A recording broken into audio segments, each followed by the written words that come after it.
I think that they've got to do some serious soul searching. I think we brought this up briefly in the chat a little bit, that I think ideally at this point, if you're Cliff and you want to save your job, I know you like Kyler because you took the job because of it and you lied to Josh Rosen and said, yeah, Josh is our quarterback, knowing goddamn well that you were going to fucking trade for the number 1 pick and draft Kyler Murray. I think if they want to execute something like this, I bet the Houston Texans would take Kyler, who apparently Kyler Murray, based on, I remember ESPN had an article up about this like a few weeks ago. They like ranked Kyler Murray like as the greatest Texas high school quarterback ever. So he's like, right, he is like I don't think he's lost a football game in the state of Texas in his entire life. Texas loves Kyler Murray. Yeah, hell, he beat the fuck out of the Cowboys like 3 weeks ago. I remember that game, and that game was in Dallas. And so, like, you know, you want something in return for him. Hell, you got J.J. Watt already, and you got Nuke Hopkins. The Arizona Cardinals were already becoming the Arizona Texans.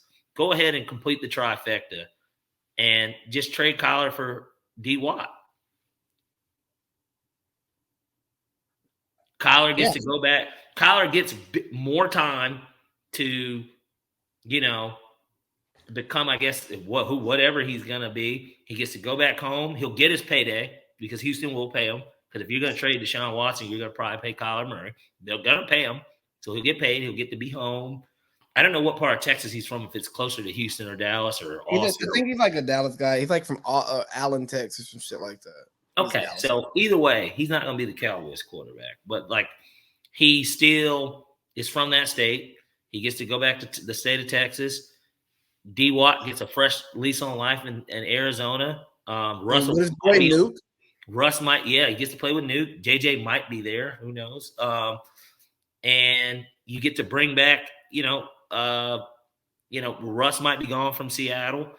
It opens up, to where now you finally got that one team that you're going to sweep every year. And the Rams at the end of the day, even though they got all that talent, they got to figure out if they're going to pay Odell Beckham.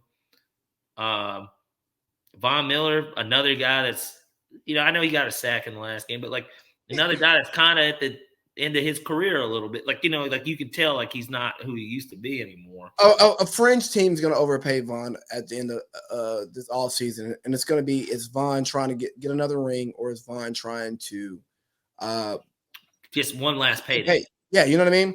But yeah, I kind of like that one. Just move him to Houston because shit, it's not going to work in Arizona. And then, depending on what ownership feels like, you can either let Cliff do one more year with D. Watt and see what happens, or, I don't know who you could go get necessarily. Deshaun wanted Bieniemy.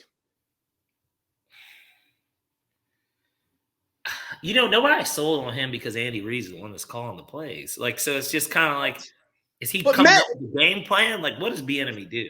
Well, let's be real. Matt Nagy wasn't a bad head coach. He had Ryan Pace as a GM, and he probably and when he had Vic Fangio as his DC, who's the adult in the room, who's been in the league forever, they were running a good operation up there. So, like, I don't think the Andy Reid coaching tree is a bad coaching tree. Obviously, it's not, because his protege better coaching trees. Yeah, his protege won a Super Bowl before he did.